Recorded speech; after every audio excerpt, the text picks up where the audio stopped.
Welcome once again all to our Make It Make Sense webinar, where we will be talking about our Glenwood Springs Infrastructure Fund. We're so happy to have everyone joining us today. We are going to use this session to run through information about our current infrastructure fund and how it's spent, as well as use this opportunity to ask and answer questions from our audience. So feel free to pop those in our Q&A or into the Facebook chat throughout the presentation.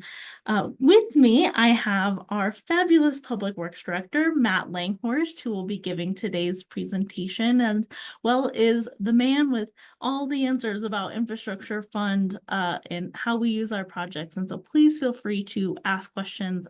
He is a wealth of knowledge of all the things that we've got going on here in town related to infrastructure.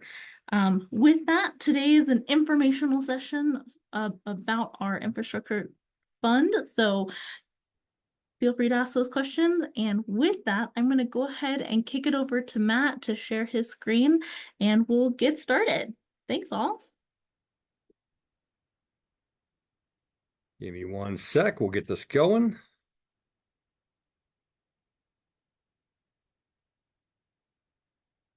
Can you see my screen? We sure can, Matt. Thank you. Perfect. I appreciate that. As Bree probably already stated, that if you have questions, put them in the chat, Facebook or Zoom chat. She's going to be stopping me if I'm talking, and we'll be able to answer questions along the way. If they're global questions or general questions, we'll probably wait till the end. We've got an hour and a half to do this. I should be able to get through this slideshow in 30 minutes or so. Maybe a little bit quicker, depending on what I remember to say. The city of Glenwood Springs currently has an infrastructure tax. That infrastructure tax, hey, it flipped, is a half a cent. And if we don't know what that means, when you pay for things at the store that have sales tax on them, that means that for every dollar you spend, the 0.05 cents of that, or 0.5 cents of that, goes to the city of Glenwood Springs infrastructure tax. So if you spend $2, it's 1 cent. That tax solely goes to street projects and right-of-way projects. The current tax is, like I said, a half a cent. It was initiated in 2006 and will expire December 31st of 2026. It had a 20-year sunset associated with it. That sales tax is projected to produce $3.8 million. I'm going to round up 3771, 263 to 3.8 million for the year 2024. We're seeing that come to fruition. We're in July, and that looks to be a pretty good number at this point. And you probably ask yourself, what does that $3.8 million go to? And I can answer that question, and I will. Approximately $1 million of that 3.8 goes directly to street maintenance and repairs. What does that mean? That is the crack sealing, the black lines on the street that you see we do every year all over town.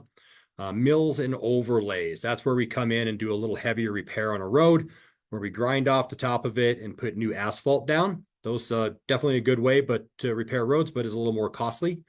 We do chip and seals. That is where we put the gravels down and we spray basically tar on top of them to create a new wear surface for a road. Also helps to seal up those cracks below. Painting, centerline painting, curb and gutter painting, all of those fun things get paid for out of this tax. The beloved snow removal, where we get large storms, pile the snow to the middle, and the giant snow blower comes along with trucks and removes snow from the roadways, is paid for partially by, actually all by, this street tax. Sign replacements are in the street tax. Traffic signal repairs, updates, and replacements are paid for within the street tax. Guardrails, they get hit, we replace them. They get hit, we upgrade them. They get paid for this. And you've probably noticed in the last few years, at least hopefully, that we're doing alleyway replacements. That's something that's new to the program about 3-4 years ago. We're actually going in and removing gravel alleyways and redoing about 12 to 14 feet of asphalt and trying to make them heavy enough that trash trucks can drive on them and that we can plow and maintain them easier, and that the homeowners have a little more pleasant drive getting to their homes. Safe routes to schools programs, crossing signals, those kinds of things are paid for out of this. It's a long list. That's why I want to go through this. It's $1 million. Storm sewer systems, we do minor upgrades to storm sewers and inlet replacement, pipe replacement, putting a liner in the system, cleaning them out. General street maintenance items, that's the guys with the sweepers, and all the leaf removal and those kinds of things gets paid for.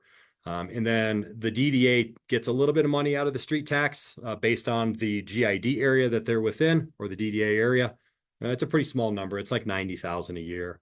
And then we have these 8th Street bonds that were taken out a few years ago that are also being paid for within the street tax. So all in total, it's about $1 million, just kind of shaved off the top for general maintenance that comes off that 3.8 million. So that leaves us remaining about $2.8 million to do specific street replacement projects such as Blake Avenue. We have a photo of Blake Avenue right here prior to work starting on it this year. This is right adjacent to 26th Street. But we kind of wanted to bring this up because it'll come to fruition here in a minute when I tell you how much this project costs. But I wanted to know before we got there that when this street tax ends or sunsets on December 31st, 2026, that basically that $1 million and this $2.7 million goes away, and there aren't any other funds built into the general fund or capital or A&I to actually replace this $3.8 million. So for reference, Blake Avenue, which you can see on your screen here, hopefully, terrible street, looked like a war zone, basically patch on top of patch. We went through and redesigned Blake Avenue from 7th Street all the way to 27th Street. We are bidding this project out in phases, starting with some of the worst sections, moving into other areas that have some of the highest traffic.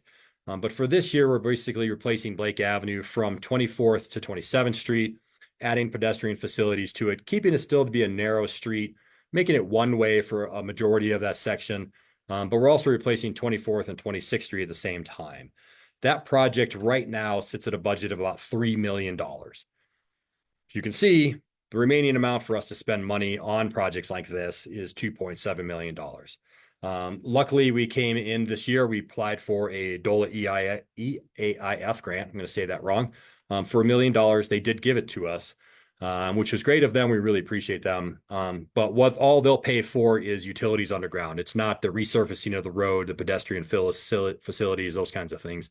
They're helping us pay for storm sewer in this road, some of the water and sewer replacements we're doing within this roadway section, but none of the road itself. So $3 million drops back down to about $2 million. We have other projects in town that we're doing. So we've eaten up the other $0.7 million that's remaining in the street tax after the DOLA grant. Very important thing to note with these types of projects is you can see, and I'm going to go through this a couple different times, you can see on Blake Avenue, it's a road. It's about 16 feet wide. There are no pedestrian facilities associated with it. There are no storm sewer facilities associated with it. The storm sewer that exists on 26th Street actually doesn't go anywhere. It starts and stops a couple of different times. So when we replace a road like this, we try to look at how the road needs to function, not just replacing the road surface itself. So obviously it increases cost a little bit, but those drainage facilities we're adding in will actually benefit the road in the long term because water damages roads quite quickly. So part of the damage associated with these roads and other roads in town is that water is sitting on them or adjacent to them and getting to the substructure underneath of them. So large project, it's only a few blocks and it basically, if we hadn't got the DOLA grant, would have eaten up almost the entire street tax projects list or dollar amount. So streets are very expensive to replace is kind of the point of that. Moving into just some facts, we have looked at a few projects that we did back in the year 2006 that are of equivalent size to like a Blake Avenue. We just went line item by line item and said, what did this project cost in 2006? What are the exact same project line items cost in 2024? And basically the differential between those two prices was about 8.7% increase per year over the 18 years. So that is a large differential. But that's also why the 20-year sunset was kind of set on these street taxes. This isn't the first one. This is actually a renewed version of one that had a 20-year sunset before. We look at inflation. We look at construction costs. The 20 years kind of gives us a project schedule associated with the 20 years. And we can see that inflation catches back up again. And I'll go through why inflation catches back up. Our average street rating in the city of Glenwood Springs in 2017, when we did a Paiser analysis, which is a visual analysis of the roadways, was a 4. This scale is based on a 1 to 10, 1 being a gravel road, 10 being a brand new asphalt road, and the average rating in the city of Glenwood Springs was a 4, which is a poor condition road. In 2019, we redid that with a PCI analysis. We brought it up to a little above or just below a 5. So the improvements we were making in the 2 years time frame did help. We would like to see that at an 8 plus over the next 20 years. And to accommodate for an 8 plus, this half-cent street tax would actually need to be around a 3/4 cent street tax, which I'll explain in the next couple here. What I have done, what the staff has done, is actually taken a look at every street in town, literally lane by lane, mile by mile, and put it into a spreadsheet and figured out what do we need to do to get to that 8 plus. And unfortunately, getting to the 8 plus is actually not that difficult to do if you're just replacing road surfacing. You can mill and overlay all day long and get a nice looking surface, but then everything around it actually is not going to function very well in a lot of cases, like Blake Avenue. The picture in the corner, once again, is just a city street. You probably all recognize it if you've been down Coach Miller. You see the high school on the one side. You see the pedestrian pathway on the other side. And when I say pedestrian pathway, I mean the gravel dirt trail that the high schoolers and everybody use to get up and down this road. To bring a street up to, once again, what it needs to be is not just replacing the surface and trying to make it a pretty surface. It is taking the system, looking at the function of the system and how does it want to function. In this particular case, you can see over here in a very tiny spot, those are actually high schoolers walking down the side of the road. That's a fairly unsafe condition. There is a Rio Grande Trail over here. A lot of people actually decide that it's faster to walk along the road. So the point is, this road doesn't need to be replaced. This whole system needs to be replaced. There are drainage facilities on either end of this road. They're not being utilized because there's no storm sewer, no curb and gutter to collect the water, and there's no pathway associated with the road or sidewalk associated with the road to make this a fully functioning system for what it needs to be. So going back to my previous start of the thought there was, we looked at every road in town and said, okay, what does this road need in the right of way? Is it sidewalks? Is it curb and gutter? Is it just a mill and overlay? Maybe it's just a chip seal. Maybe it just needs to be resurfaced to keep the water from penetrating the surface and get rid of some of the ruts. We looked at every single street in town and put a dollar amount to it and said over the next 20 years, we would need about $144 million to fix all of the streets and bring the system up to where it needs to be to accommodate getting to this 8 plus rating. And just happens to be that if you take a 3/4 cent tax instead of a half-cent tax, that would actually generate approximately $143,546,000. So we could accomplish the goal over the next 20 years of bringing all the city streets up to where they really need to be. If that half-cent tax that expires in December of 2026 was actually renewed and extended to a 3/4 cent sales tax. I'm going to kind of skip down to the bottom here a little bit, and I apologize. The cost for these calculations over the next 20 years includes a 7% inflation. I'm not using 8.7, we're using a 7% inflation. That seems to be basically what the contractors use within the valley per year inflation rate. We're including a 3% increase on general maintenance items. That's that $1 million. Paint and those kinds of things don't go up quite as fast as gravel, concrete, asphalt, and labor. So we're just increasing those by 3%. And then we're also increasing the sales tax projections by 4% every year because the cost of everything goes up. So when that sales tax is applied to the new costs every single year, it increases approximately 4% every single year. So this $144 million is that cost per year with all of these assumptions built into it. So over 20 years, inflation will be 7%. You know, the easy calculation is 140%. That's not exactly right because inflation builds upon itself kind of thing. So that is how we got to this dollar amount. Now, this piece right here, you're probably looking at saying funding needed to repair, replace, or upsize water and sewer lines in the city over the next 20 years.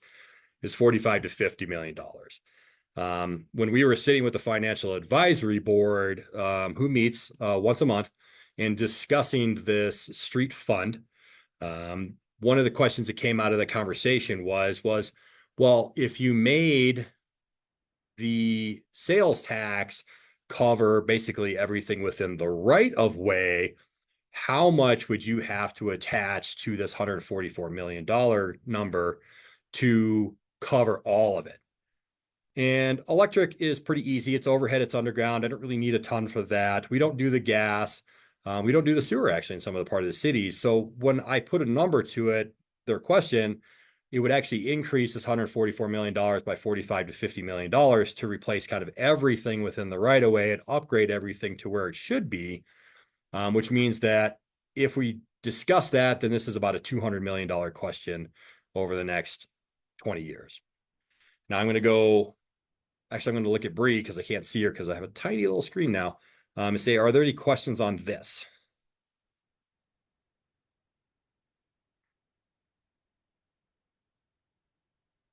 Bree? I am not seeing any so far. Checking over in Facebook land and not seeing any, but good reminder for everyone to feel free to pop questions in our Q&A function here on Zoom or also in the comments on Facebook, and we're happy to get those answered. Okay, just wanted to make sure nothing had popped up right away because that's a lot of information in a short amount of time. You're doing great, Matt. So the question would be is, okay, you already know that a 3/4 cent sales tax, I already told you, would produce about $143 million over the years. So what does that mean on a yearly basis? So 3/4 cent is what it says. It's 3/4 cent per every dollar spent. It is a 0.25% increase from where we sit right now, which means it would bring in about $1.8 million more every single year, or a total of about 5.7. I'm going to round up this 563 to a 57. $1 million of that for at least through 2026 is going to go to these standard things that I kind of went through that whole entire list. At the end of 2026, the 8th Street bonds that exist would actually go away. So that was about a $300,000 number, $310,000 number. What we're projecting to do is actually take that money, leave it in the $1 million, and do even more crack seals, chip and seals, and surfacing treatments on the roads as we rebuild them. As we rebuild them, we have the ability to do those things and keep up with maintenance instead of having what has happened in the past in some cases is once you get too far past maintenance, you no longer can do those things on the road anyhow. You can't crack seal a road that's completely alligatored, and you can chip seal it, but you'll have to continuously do that. So basically, we're taking the 300,000, putting it back into maintenance and saying, we are going to keep up 100% on maintenance of these roads. So it doesn't really change that number anyway. We just leave it at $1 million. We use it more efficiently. The remaining amount of specific street tax replacements would then jump to basically 4.6, 4.7, depending on how it falls that year, which would mean that we could increase the size of projects. So what does that mean? So Blake Avenue right now, we're spending basically most of our street tax on it, and we're doing from 24th to 27th Street, including the 2 side streets. That project potentially could have been larger. It could have gone all the way to 23rd Street, which it may actually still this year. It could have included 23rd Street and maybe even gone all the way to 21st Street. Anytime we can increase the size of a project, obviously there's a certain scope you can get to with city projects because we only have a summer months that we can work. But if we can increase the size of a project, we're getting more bang for our buck. What does that mean? You're only paying a contractor to mobilize one time. You're only paying insurances. You're only paying you're getting a discount on gravel because you just bought 2,000 tons of it instead of 1,000 tons of it. You basically are like going to Costco, you get a little bit better price on things in bulk. So if we had a little bit more money associated with it, we could definitely do more street projects and we can do larger ones. There is obviously a level of construction fatigue and density capabilities. So you can only shove so many contractors into one spot. Not saying every single project would be focused in one area. Most likely the 4.6 would get broken out a little bit. We would do a small project over here, a medium project that need to be done, but they're always going to be small, medium projects because of the area. But boom, we're going to do this giant project over here at the same time because now we have enough money to kind of spread it out a little bit. This tax would allow the city to touch every street in town in a significant way over the next 20 years. Once again, not every street at this point needs to be replaced. We have a lot of streets we've been doing over the last few years. We would continue to throw that $1 million at them and do crack seals, chip seals, surfacing. We would go to another street and say, I just need a mill and overlay over here, or I just need to replace the asphalt section. Everything else around it is fine. This is a great candidate for not improving drainage or sidewalks or whatever facilities, but it would let us touch every single street in town. As a comparison, if the half-cent tax is extended, it won't go as far. It's kind of hard to explain, but if I can do all the streets in 20 years with a 3/4 cents tax, if you throw the half-cent tax at it and the dollars that come with that, you only really accomplish about 11 years of that same 20-year plan. Obviously, we wouldn't spend it all in 11 years. It would be spread out more. But every time you spread that out more, you lose efficiencies because you're going to pay inflation. So basically, the half-cent tax doesn't get you where we would like to be at the end of the day, which is touching every street in town and bringing the city system back up to where it needs to be and maintaining the city system where it needs to be over the next 20 years. Before I flip slides, Bree, anything? No, I'm not seeing any questions, but we'll say that we've had a few folks join us, both here in Zoom and on Facebook, who maybe missed the top. Oh, it does look like we have a question, but just wanted to say that information we've covered so far is a high-level look at the infrastructure fund. Matt talked a little bit about the first sort of million that is already allocated for things that are each year maintenance and things. And so if you missed that talk, be sure to go back and look at that. And then we also looked at the what it looks like at a half cent, and we just sort of looked at 3/4 of a cent. With that, we do have a couple questions. This first one. If the half cent isn't up until 2026, is the city wanting to increase to 3/4 cent tax earlier than the current tax expires? And that is the first question. So it's an interesting question. There's a couple ways to look at it, and we maybe didn't explain to who some of the people are on the Zoom meeting right now. You know, Community on the Move is a partnering group that does a lot of the tax questions for the city, and they're the ones that are trying to gather information. So this is an informational piece, not just for me putting information out there. The Community on the Move is trying to get information from the residents to see what would be their thought process on this. Is it extending a half-cent tax? Is it increasing the half-cent tax from a half to 3/4? I'm going to go over a whole nother option in here in a minute. But I guess my goal today is to just provide information, and they're looking for feedback from the community on what are the community's thoughts, what are the residents' thoughts on, do you extend to half? Do you extend it to a 3/4? Do you extend the 3/4 now? Do you extend to the half later? And I don't know if, I think I saw Charlie Wilman's on. I don't know if he wants to kind of expand upon that question or if he wants to think about it and come back to it. But what we're trying to do today is just give information on what is out there and what could be done. Hi there. Am I on? You're are on, Charlie. Okay. Hi, it's Charlie Willman. I'm with the Community on the Move. And can you repeat the question? I missed it. So we had for folks who are just joining us, a couple things. So the city is here, and we're to talk about current funding for our infrastructure fund, as well as provide information about 3 possible different options for future funding.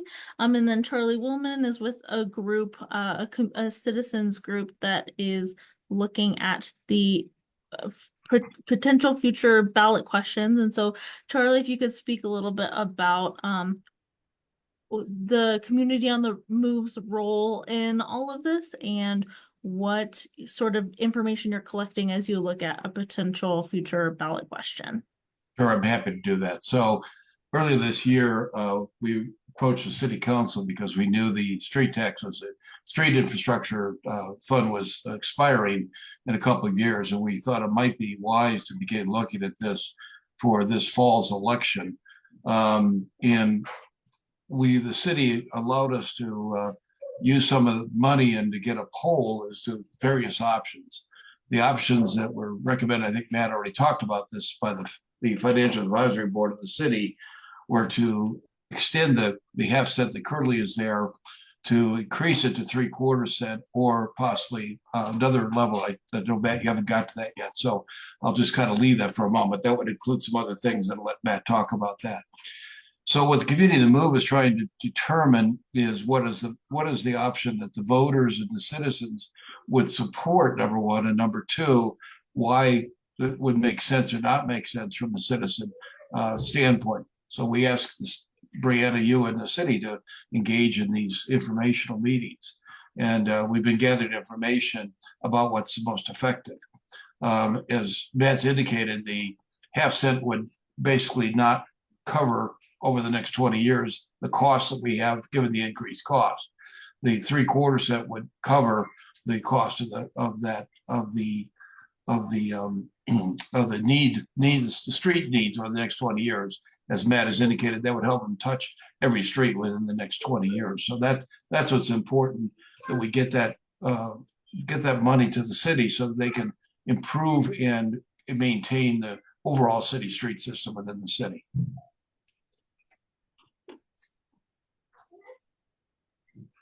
Thank you, Charlie.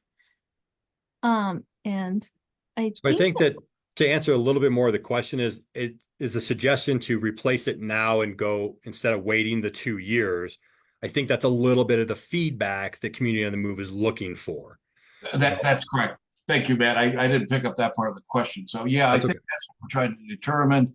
There are pros and cons to both options. The pros, obviously, from at least my perspective, I don't think the Community of the Move's actually made a decision on when they're going to recommend that to the city. They start that, but the pros would be, as the costs continue to increase and be able to increase the funds available, would let us approach it and let the city begin working on more streets sooner rather than waiting another 2 years to the termination of the tax. There are also some other reasons. I've spoken to the city attorney that get to the legal aspects of that and some of the ways that the ballot question has to be worded, but I don't know if that's as important to the community as the need for the money sooner rather than later.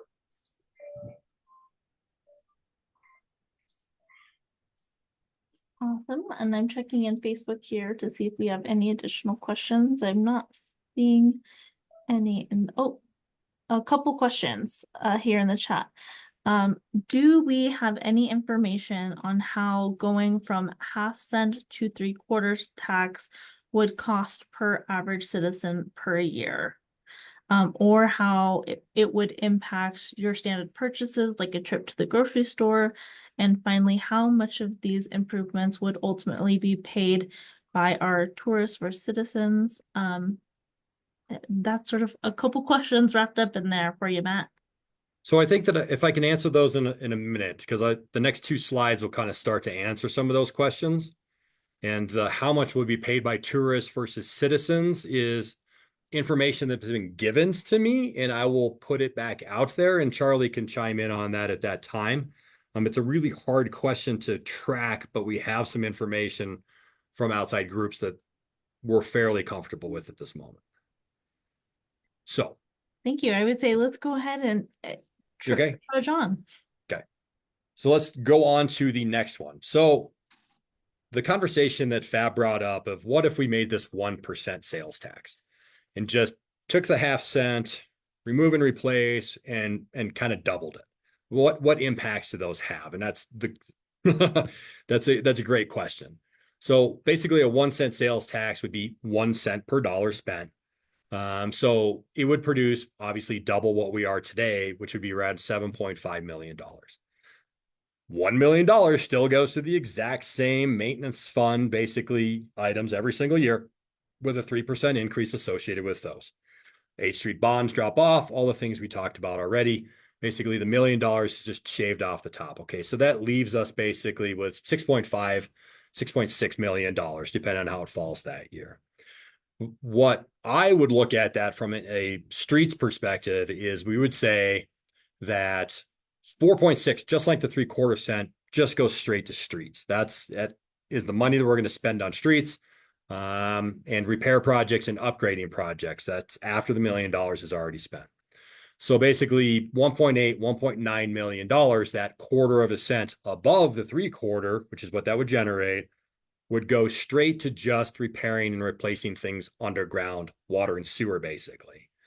What does this do for the citizens of Glenwood Springs? Well, it's an interesting thing because that 1.9 million dollars of water line and sewer line replacements has to be paid for somehow.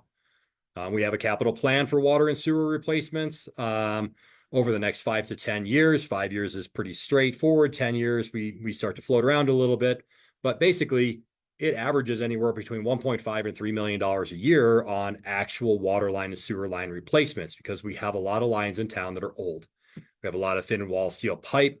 We have places in town where the water line doesn't even exist, and there should be loops so that there's redundancy built in and there's volumes that we can push around.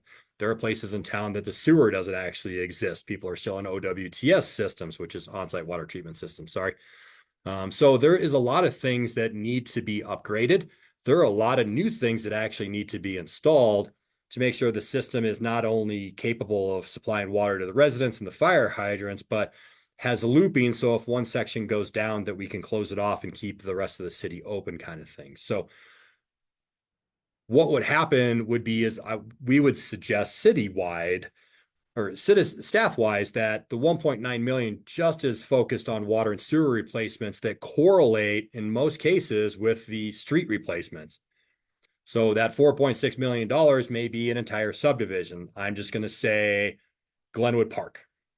Glenwood Park is a very nice subdivision. No, let's not use Glenwood Park because the water out there is actually pretty good shape. Let's go North Glenwood, kind of olive, pine, maple area. The sewer out there and the water out there needs to be replaced. If you've been out there, you know the streets need to be replaced. We need to look at sidewalks. We need to look at drainage systems. So we could spend $4.6 million or some third below that, replacing the streets and roadway systems, and then the water and sewer rate payers of the city of Glenwood Springs wouldn't be directly paying for on their bills the water and sewer replacements. They would be paying for it through a tax instead of directly on their bills. So what does this do for you? It kind of answers, going back to the question that was asked, the number that we have heard or we've been told is that sales tax coming into the city of Glenwood Springs, approximately 60% of that is actually paid for by people outside the city of Glenwood Springs. So I'm going to go to the next slide, which is going to be slightly confusing. I've tried to make it as simple as possible, but it's a confusing slide. What does this mean? So if you look at it from my perspective of what are the water and sewer rates going to do over, call it, the next 10 years. So your average water rates with no infrastructure fund, that 1.9 million is not coming in because of the extra 1/4. What are the water rates? In 2024, your average person in the city of Glenwood Springs, residential, pays about $133 a month in water and sewer rates. Next year, I know that's going to go up. We're already having water and sewer rate discussions. There's already a plan that was put in place previously. I know that's going to jump to about $147, and it always goes up. Chemicals go up, labor goes up, everything goes up. Cost of construction goes up. We already stated that. So basically, for us to keep up with the replacement program that we currently have to keep the system running, you can see this upper line, rates are going to go up. Now, if you took that infrastructure fund and applied it and subtracted off the $1.9 million in capital funds needed to do those water and sewer from the ratepayers, this year it's still $133 because we're still in this year and we're not making any changes this year. Next year, the rates still go up slightly, but they go up less than they would have. So you'd save $7 a month. So basically you save $80 in a year. Doesn't seem like a huge number. I agree, it's not. But if you go back to the question that was asked, is what does sales tax cost a standard human being in the city of Glenwood Springs? You can make some assumptions. Individual income in the city of Glenwood Springs is, some people say we've seen $67,000, we've seen $80,000. I'm going to use the $80,000 number. It's the higher number. If the standard person makes $80,000 a year in the city of Glenwood Springs, and they expend 33% of that on things that can be paid or have sales tax associated with them, which is actually a pretty standard number. That's your expendable income kind of thing, groceries, Lowe's trips, those kinds of things. Currently, you pay about $133.32 in sales tax over the entire year towards street tax. If the street tax went to 0.75%, you would be paying an extra $66 a year. So your sales tax expenditures going to the street tax would be about $200 a year. So let's stop there and say, okay, that is an increase. It's $66 a year. So it's about $5.50 a month. If we went to a 1%, and we have to kind of separate these a little bit. If you went to a 1%, the increase would be $133.32 a year. It's exactly doubling of the half cent as it exists today. But the way to think about it is it's actually only $66.66 more than the 3/4. So if we were to pay for water and sewer infrastructure out of that 1/4 cent increase above the 0.75, it's only $66 on $80,000 a year, which is less than $80. So in the first year, I know it's not a whole lot, but you would save $14 over your water rates. In the second year, I know what the increases are projected to be. Your savings in the second year would be $172. Roughly, you'd be paying an extra $66 in sales tax. And it goes on up. So I can fairly easily say that if $1.9 million of the water infrastructure needs, capital needs, was paid for by sales tax, the standard citizen of Glenwood Springs would actually save money. Is it an earth-shattering amount? No. But utilizing people outside of the city who are still using our infrastructure to help pay for these things makes sense to at least me financially as a citizen of Glenwood Springs. And it shows with the savings within the water and sewer rates. And the way to think about that a little bit more is that you are going to have a hotel. We have places in town that are kind of our main users within the city. So a water line may partially be designed around a hotel or a set of hotels, or our water lines may be designed partially around a commercial business, because that commercial business has a fire flow and a domestic use associated with it that instead of needing an 8-inch line, we needed a 10. So we're maintaining the system still accommodate for all of those things. It's life safety, but maybe the people shopping there could help us pay for that upgrade versus it being all on the citizens of Glenwood Springs. And I like this. I'm not selling it one way or the other. I live here. It makes financial sense to me to kind of share that burden a little bit. And before somebody asks that I'm going to answer this question, the PIF in Glenwood Meadows does go away at the exact same time as this sales tax. So that 1.5% you pay in the Meadows area when you go shop ends on the same date, December 31st of 2026. So just so you know that those two things won't overlap each other unless this gets into 2025. Maybe it'll overlap for a year or two, but they do end. That PIF does end. So that is a confusing conversation. This is a chart that's great. I'm sure there are questions on this. Thanks, Matt. We do have one that is looking for the simplified version, maybe. So the question is, so if the voters approve a tax an increased rate, the savings over time in water rate increases would essentially make it a wash for citizens. So in essence, it would make it a wash for citizens. And if you look at this chart, I know it's hard to see, but in year 2, on average, the average citizen would save $172.47 every year.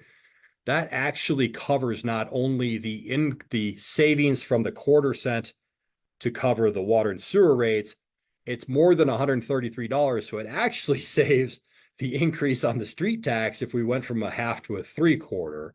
So yes, on average, it would actually save the citizen of Glenwood Springs money, not only to help replace water and sewer lines, it would actually save us money helping replace streets also. And you can see it just goes up. I stopped having calculations around 2031 because the water fund changes slightly at that time when there's a bond paid off So in essence, it could save us even more, but I just kind of stopped at the $320 or $358 savings in 2032. But yes, the answer would be if everything is equal and fair and as it is today, next year the citizens would save money on their water and sewer rates, which would be in excess of what an $80,000 income person would spend on the tax increase, if it was increased. Thanks, Matt. And also opening it up to the group. If there are other questions, feel free to pop those in there. Not seeing on Facebook, but it looks like a question, would citizens save money if approved a 3/4 cent or any of them? So I think it's like, in which scenarios would citizens potentially see net savings?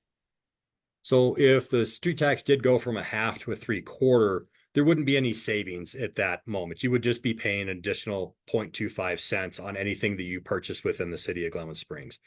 Because the street tax pays for roads. You're not paying for those roads through any bill that is being sent to you, where you could realize a secondary savings associated with it. If we went to the 1 cent and increased that extra 0.25 to help pay for water and sewer and those kinds of things underneath of the roadway, those costs are directly billed to a citizen right now. Thus, we could reduce that bill by not having to pay those capital fees on a known bill. So you'd be paying for it through a street tax. You buy something, you pay for it. If you don't buy something, then you're not actually putting funds into that street tax. So I don't know if that answers the question or not, but yes, I mean, you will be realizing the savings, not at the 3/4, but you would be realizing the savings at the 1% because it is a direct bill coming to the citizens of Glenwood Springs that's being offset. Thanks, Matt. It looks like that did answer the question. Anyone else? I know that we've been through a lot, and I would say, whether it's on the dollars or specific streets or the different potential funding options, feel free to pop those questions in the chat. We're happy to get those answered.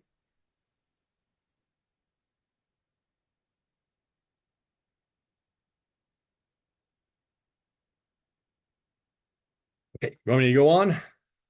It looks like it.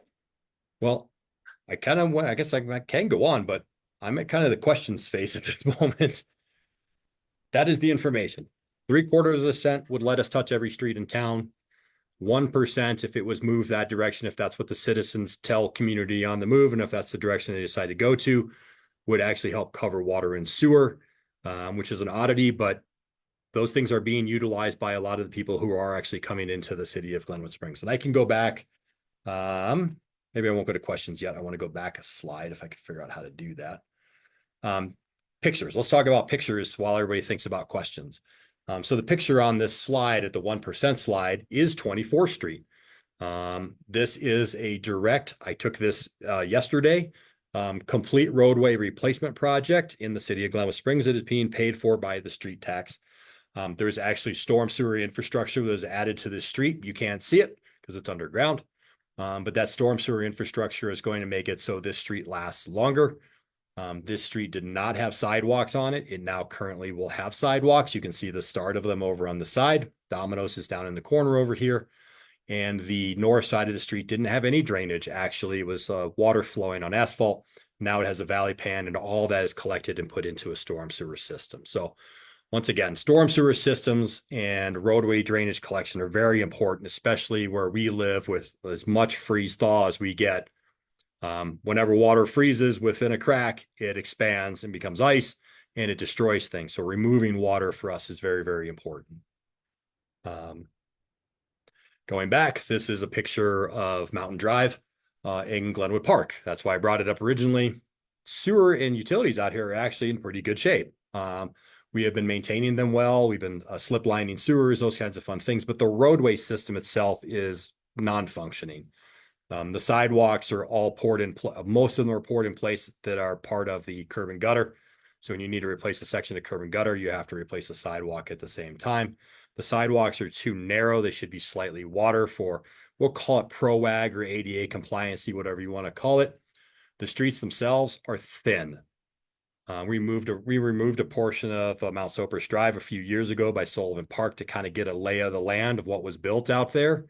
It was bad. It was a roadway built directly on top of a field, basically.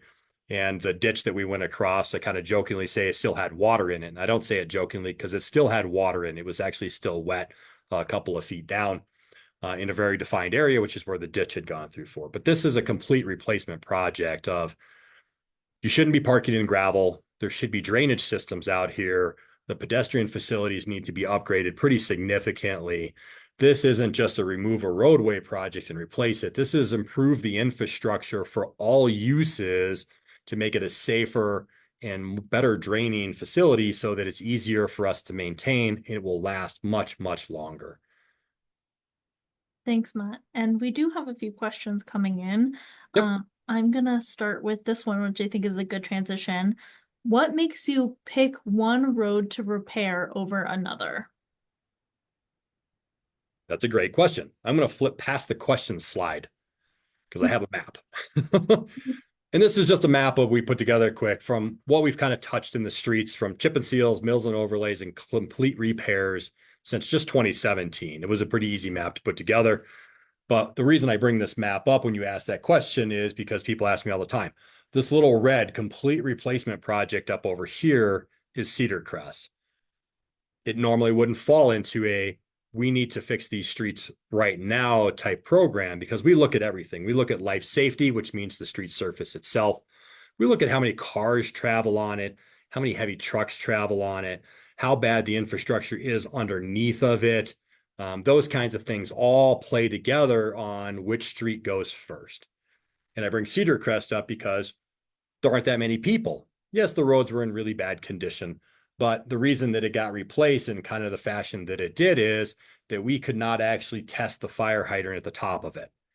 So if a house on Rock Ledge up here decided to catch on fire, we could not guarantee that the fire hydrant on that road would actually function for the duration of a fire.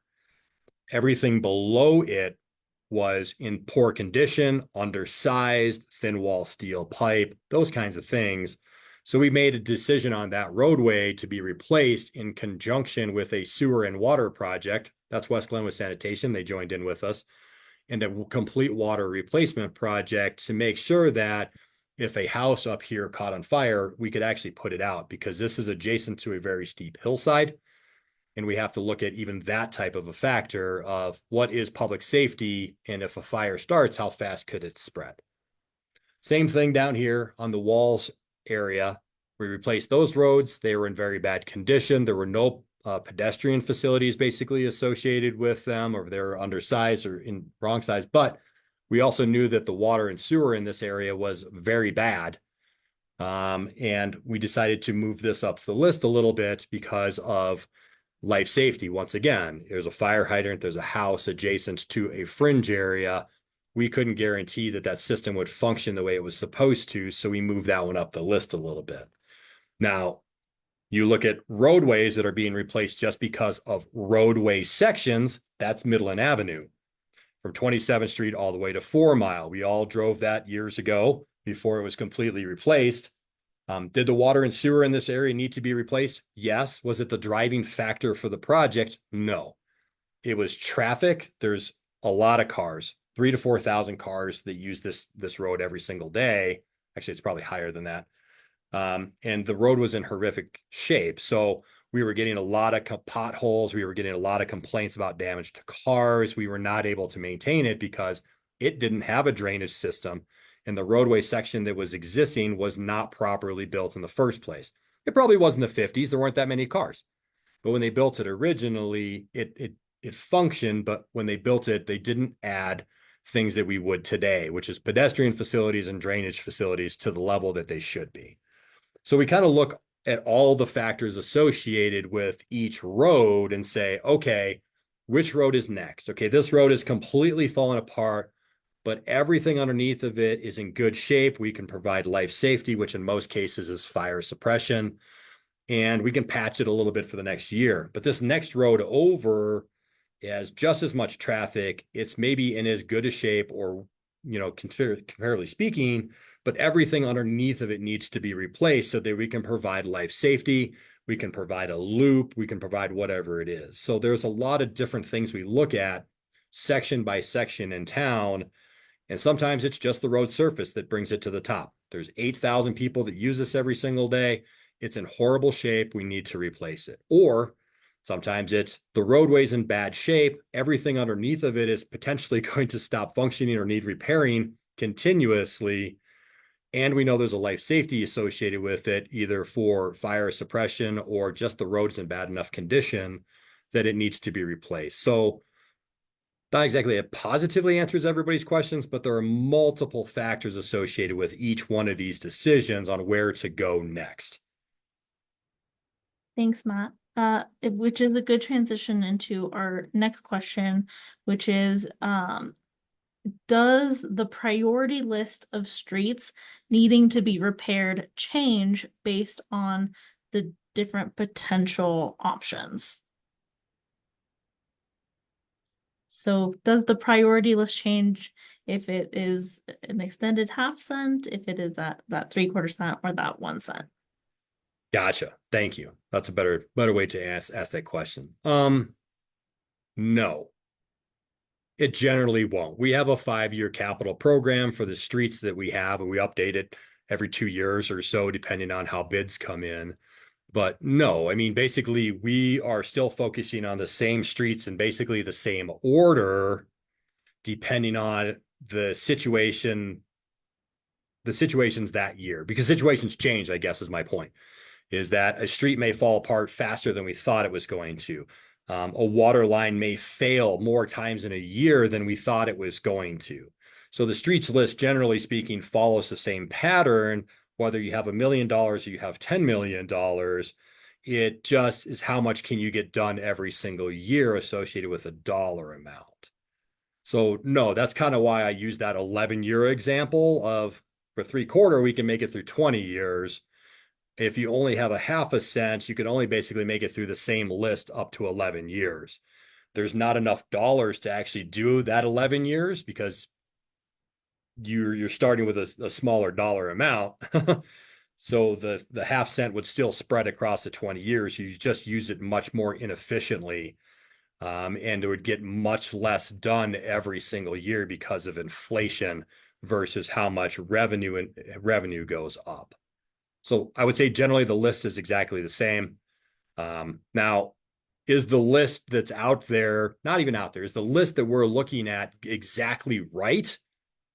No.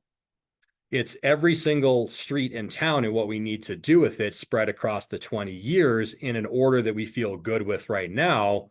But those factors change. So we may want to completely replace, I don't even know, pick a road, 8th Street. And that may be our main focus. But 8th Street comes in and all of a sudden the water line on 9th Street has 15 different holes in it one year. It's just failed. Okay, 8th Street's not going to get done in this year. We're going to go do 9th Street. And then we'll do 8th Street next year. So the list is always evolving based on what the needs are, say 2 years in advance. And if we've had lists change in a 6-month period over a winter time because we've had massive failures we weren't anticipating on a street. So no, the list doesn't change, but at the same time, the list is always changing based on more and more information we gather and things we see happening in the field. Thanks, Matt. We've got quite a few questions coming in, so folks, we're gonna stick around until we get these all answered. But just the next one is: are we thinking big enough? Sometimes it seems like we don't build big enough. Big enough on the dollar amount coming in, or big enough on the system? That's a good question. Perhaps our question asker, Angela, if you want to pop in an additional clarification around that question into the chat. And while we think about that, let's pop on to talk about the South Bridge and its potential plan, like a bridge or road to get from Glenwood Airport to Highway 82. So the South Bridge is a completely different funding source associated with this. Once the South Bridge is built, we will have to take it over, and part of the $1 million for the maintenance has already been anticipated for maintaining that system. Because once it's built, you'll have to start crack sealing it. In a few years, you'll have to seal the deck. In 20 years, you'll have to replace the pads that carry the deck, those kinds of fun things. We've already kind of anticipated all of that in the $1 million of maintenance associated with street tax, because street tax isn't paying for a new section of roadway out there. That's coming from a different funding source.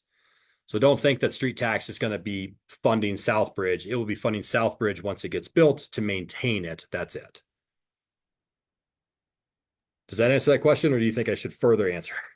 I think that answers it. And in fact, next question, is this tax, the infrastructure fund, only usable on existing infrastructure projects, or is it usable on proposed infrastructure, i.e. new water lines, sewer lines, Southbridge, which I think we answered a little bit, but. So I would propose that the infrastructure tax, if it was 1 cent and we can use it on water and sewer, then there would be new pieces of infrastructure added. Yes, because we are missing sections of infrastructure that we really need to have. Once again, water line loops, those kinds of fun things, water line upsizing, those kinds of things. Is it going to be spent on new streets themselves? I don't see the city at this moment. I don't have any plans to build new streets. But if there was a connectivity piece, like 8th Street didn't used to go through. You used to have to go down to 7th Street. If that piece didn't exist, would we propose spending some of this on something like that? Potentially, yes. But for Southbridge, no. That is going to be paid for by a whole entire different funding mechanism, which would be ANI, RAFTA. The federal government gave us that giant grant associated with it. That is being paid for. All that new infrastructure is outside of this conversation for new construction. Thank you.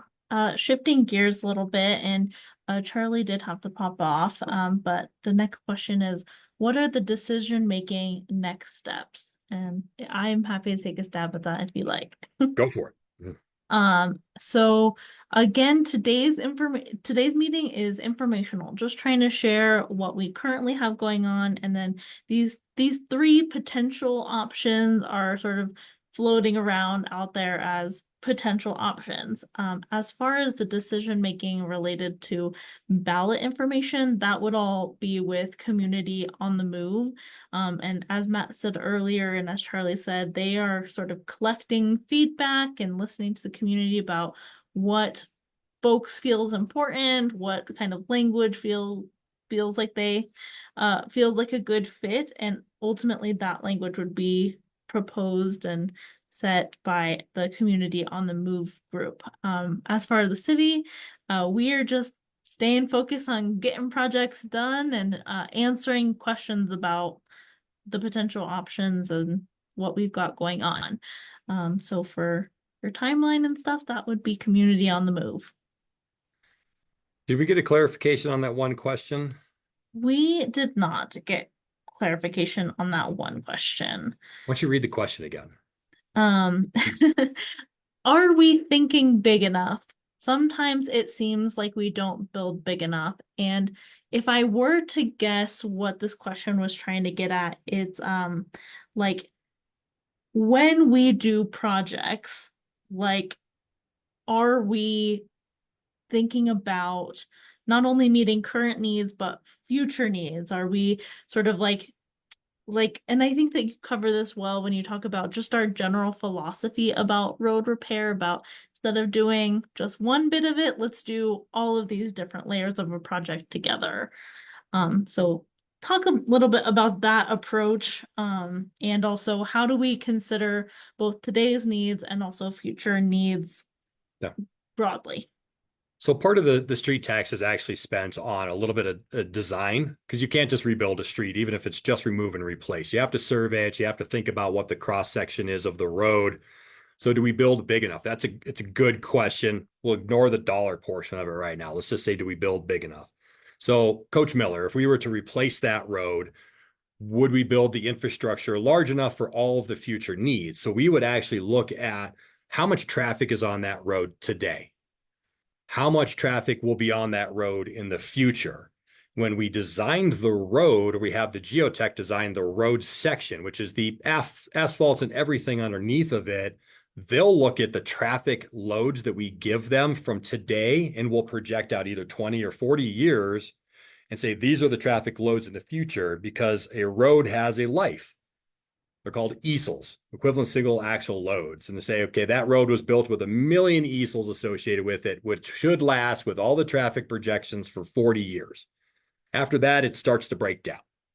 So we do look at right sizing roadway design based on what's underneath of it, how much drainage is affecting it, and what kind of traffic loading will it see over the life of the road. And maybe in some cases, I can't think of any in town right now, that traffic may say we need 2 lanes instead of just one going in a direction. Like Grand Avenue is 2 lanes going each direction. That's because of how much traffic needs to flow on it. I can't think of us right sizing any roads in town.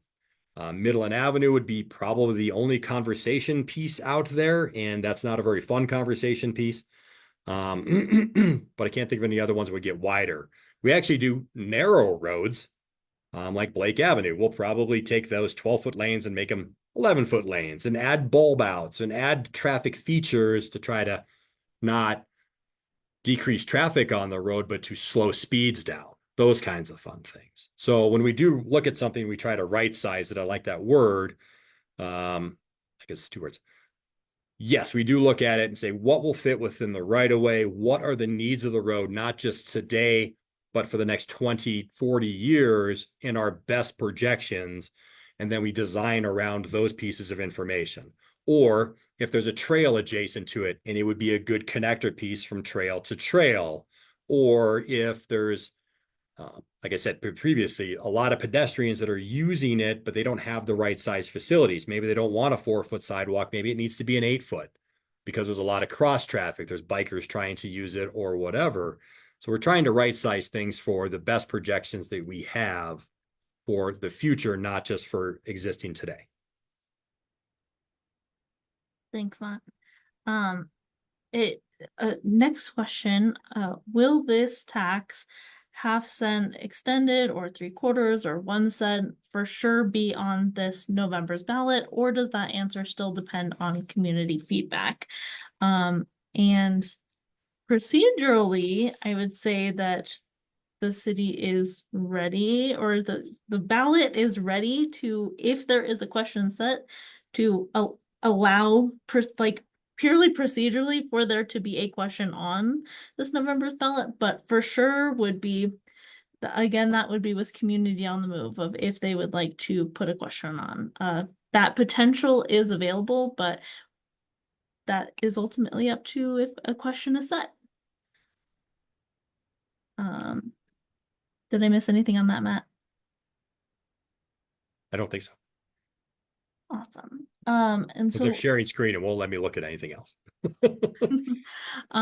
go ahead, and I think that we can, but before we pull down Matt's screen, I will just say that this is an interactive map that shows since 2017 areas where we have done full reconstruction projects, mill and overlay projects, and chip and seal. And this is an interactive map that you can actually see on our on our informational website, which is cogs.us/road.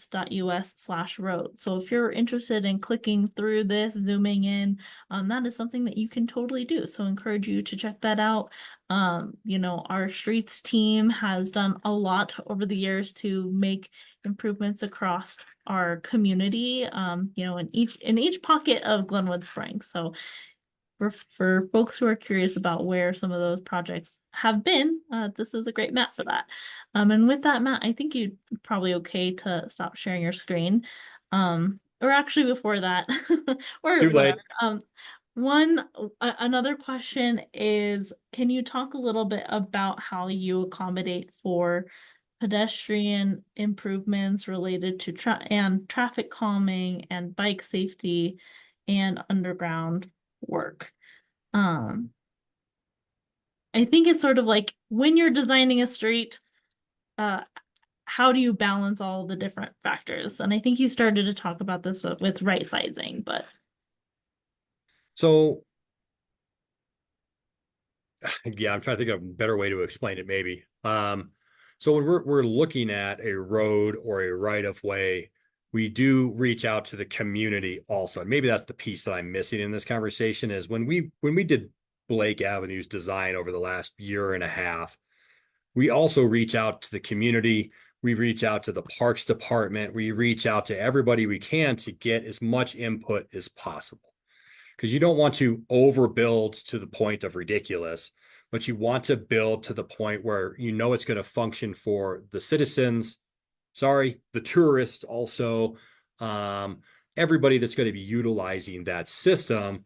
You want to make sure you build to that. So we reach out to the bike community. We reach out to the Transportation Commission. We reach out to everybody that's within the zone of construction, we'll call it. We try to reach out to the large employers. Where are your residents or your people coming from? We do traffic counts associated with things. So we'll put our own counters out ourselves and do our own traffic counts to see how much the roadway is being used. We'll use projections from CDOT and our own growth factors to make sure that we size the roads correctly.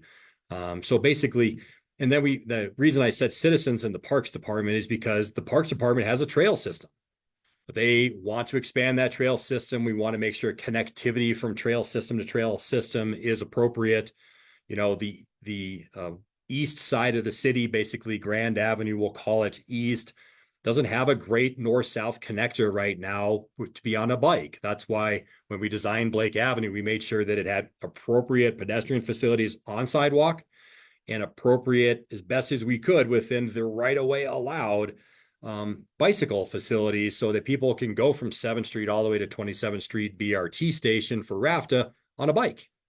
We're looking at connectivity east and west from the Rio Grande Trail system over to this new Blake Avenue system. So when you're looking at pedestrian safety, bicycle safety, infrastructure for those, we look at it in every single project, along with everything else, including water quality for storm sewer. We look at everything else and try to put as holistic project together as we'll call it financially feasible without being too much. Because we could have 10-foot bike paths every single place instead of 4-foot sidewalks or 5-foot. That's too much. You want to right size it for the needs in that particular location. But interconnectivity between pedestrian facilities is amazingly important. One that always gets brought up, and we're actually working on next year, is why does the trail from Glenwood Meadows basically end at Midland Avenue and go onto a tiny 4-foot sidewalk and then turn back into a trail system across 8th Street Bridge?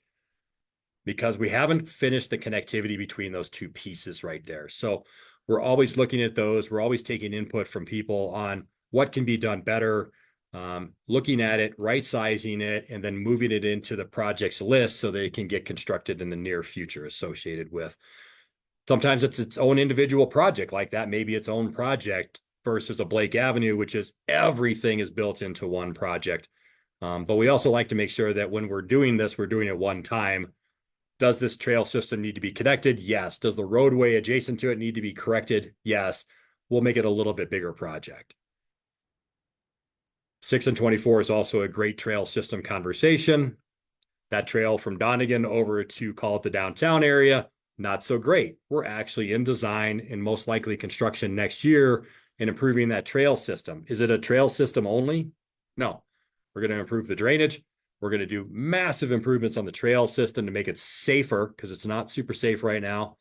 But we're also doing water and electric at the same time. We're going to underground electric and we're going to create a water line loop because we have too high of velocities in our system over there. So once again, it's maybe it started as a trail conversation, which it did, but then it moved into what else should be done at the exact same time, because why rip it up twice or 3 times to accommodate for it? But that one actually started as a trail system conversation.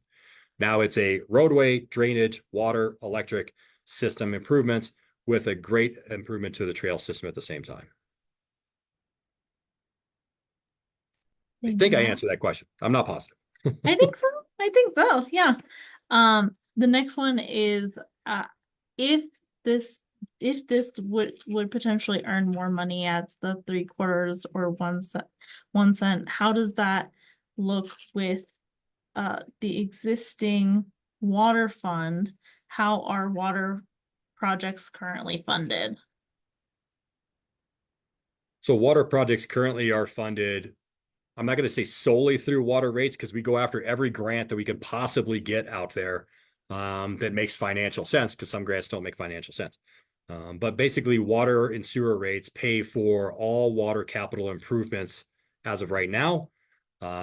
We do grants. DOLA is a great partner of ours. We really appreciate them.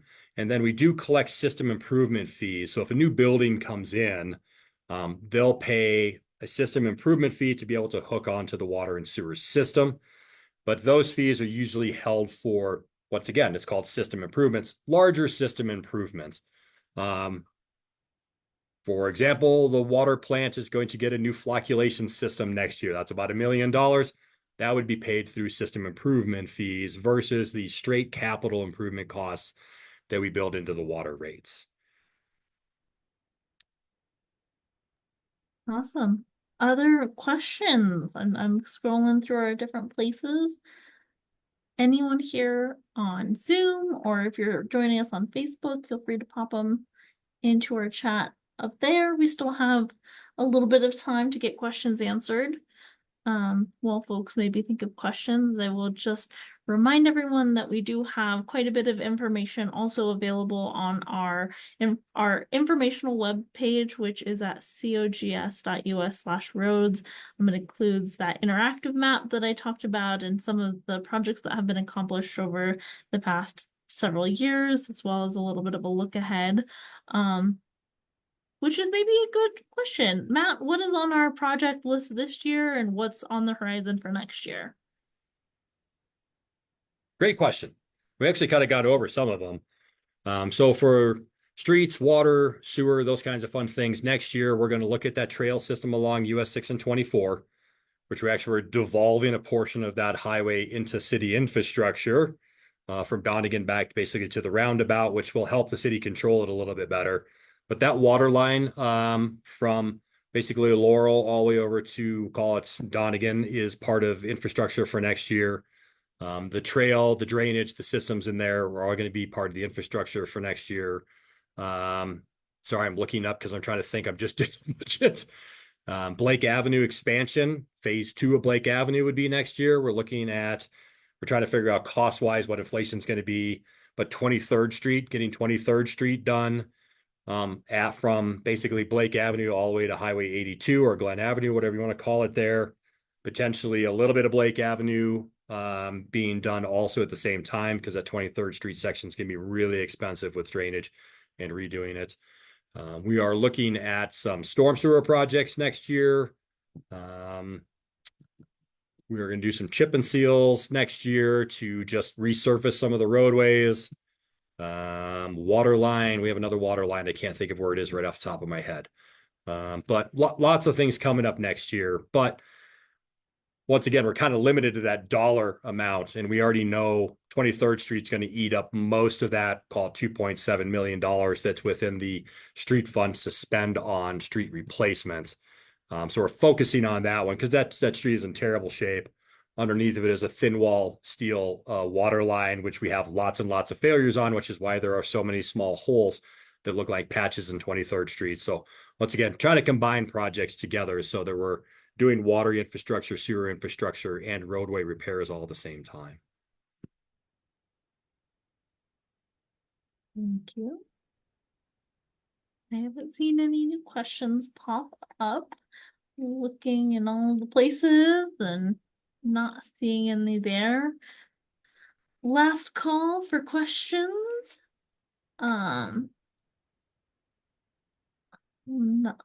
Still not seeing any. Also, feel free to raise your hand if you'd rather ask. Happy to pop someone up. And the other thing we try to plan for, just clarifying a little bit, is the design projects, because Blake Avenue didn't just magically appear. You have to design for that in advance, well in advance. So we have Blake Avenue, we can start picking chunks of it off with phasing plans. But then when you start looking at, I'm going to pick on North Glenwood and Glenwood Park because they're easy to pick on.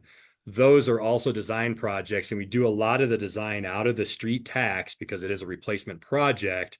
But we'll actually start that process a year or two in advance of actually breaking any ground, because we'll do RFPs to select a design engineer.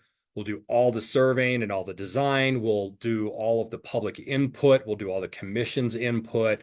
We'll move the design through the process. And then we like to get done sometime in September of October of a previous year to be able to put phase 1, phase 2, or whatever it is out to bid so that we can do that project the following year. So right now, what we have in design is we've got Red Mountain South or Red Mountain North phase 2 available to us. We have Blake Avenue, all of the remainder of that available to us. Resurfacing projects are super easy. We just come in and resurface them, but anything outside of a resurfacing project needs some kind of design associated with it, and we have to get well ahead of it for those types of projects. So like Glenwood Park would be probably a 2-year design and input process, because there's a school, there's a trail, there's a river, there's a lot of residents, there's a lot of things going on. Hopefully, and very soon, Southbridge will be part of that conversation because it's adjacent to it. So it's not like these projects just magically appear and we just do them the next year. I'll make sure everybody understands that we spend a lot of time upfront planning. So that 5-year plan is actually probably a 7-year plan, because we're 2 years in the rear designing things to get that process, get a project off the ground. So we spend a lot of time, a lot of effort, a lot of staff time, a lot of consulting time to make sure projects are done correctly. Thus, the public input, commission's input, those kinds of fun things. So I want to make sure people understand that. Yeah, definitely. As our time is wrapping up here, I just would want to invite you, Matt, to share a little bit more about an example that I think we hear questions about frequently, which is when we redid the meadows. Like, what was going on there? Like, talk to us a little bit about the thinking behind that project and what actually happened there as we look to building more resilient roads. Well, one thing I guess that's a great question. I didn't bring that up. I kind of sometimes do, sometimes don't. One thing I want to say is this council is super supportive of roadway infrastructure funds. They basically gave us a lot of money that came from COVID to replace those roads out there. They didn't have to. They could have spent it someplace else in town, but they knew that the Glenwood Meadows roadways were falling apart. Were they built correctly the first time? Not even going to go to that conversation. Are they built correctly now? As correctly as they can be on such of an infrastructure out there. That roadway section out there is 30 to 36 inches deep. That means we came in, and not only did we remove the concrete and the asphalt, we went down basically 30 inches to create a proper structure for that road to sit on. And you need that. There's drainage, surface drainage, but water does make it to the subgrade. You want the subgrade to be able to drain and spread out and try to be not pockets of water, which with that red dirt, the red dirt does not like pockets of water.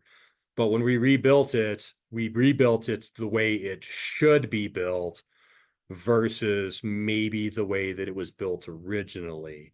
And we do that all over town. That's not a Glenwood Meadows focus thing. Glenwood Park, I can already tell you that one wasn't built the way that it should have been. Maybe back then that was the standard associated with it, but the way we look at things now is we make sure that they're built for the right sizing, lengthwise, life-wise for a roadway. I can pick on Red Mountain North, basically by Yampa High School. We rebuilt that last year. That's basically a 20-inch thick road section. So when we look at these things, we try to take all the factors and put them together, including the geotech, and say, okay, what really should be built out here? And Glenwood Meadows was falling apart. We all know that. There were a lot of potholes. They were basically impossible for us to keep up with. And we have to look at that also as, are we spending 1,000 man hours out there in the wintertime trying to fill potholes that are going to blow up the next day? Or could we have spent that 1,000 man hours someplace else and done more good? Let's just replace the road. City council, very, very, very supportive. I can't state that enough, of spending money on city infrastructure to keep it up and build it the way it should be. Did I answer your question? You sure did. And with that, I'm not seeing any more questions, but just wanted to offer for folks that if there are questions that come up, or you know that there are folks who weren't able to join us for today's session, please do reach out to us. We're happy to answer any questions that are coming in, or if you ruminate a little bit more and remember that you forgot something, please feel free to reach out to us. We do have an informational page on the city's website, cogs.us/roads, or feel free to email or call us, and we're happy to get those questions answered. You can email us at pio@cogs.us, or you can call us at 970-384-6441. And I do my best to answer my phone when I get phone calls, and sometimes I'm in a webinar and can't pick up the phone. But please do reach out to us if there are any other questions that do pop up for folks. I hope that today was informational and helpful for the folks who are able to join us. If you know of folks who weren't able to join us, send them this link. We're trying to make sure that people have the information available to them about where their dollars are going and what's on the horizon. So help us spread the word and get a hold of more folks. And I still am not seeing more questions, so I'm going to go ahead and give you back. Oh, Matt's got a little bit of something. Just want to remind everybody that this is informational purposes. If you have any opinions on any of this, please reach out to Community on the Move, who will be the ones potentially putting a ballot question on, what the ballot question is for, and then how it is written. So I want to make sure that we don't lose that piece, that the Charlie Wilmans and the Steve Smiths and the Mike McCallums, or everybody in the Community Move, Angie, reach out to them if you have an opinion on any of this. It's a really informational piece for them more than it is for us. I can tell you what we can spend things on and how it can be spent, but if you don't give them information, they won't know what is acceptable, I guess, to the residents of the city of Glenwood Springs and what to do next. They need to know where they need to go next. Awesome. Great clarification, Matt. And with that, thank you all for joining us, and you get 5 minutes back in your day. Have a beautiful Tuesday. Share this link to your friends and neighbors, and we'll catch you next time. Thanks all. Thank you. Appreciate it. Bye.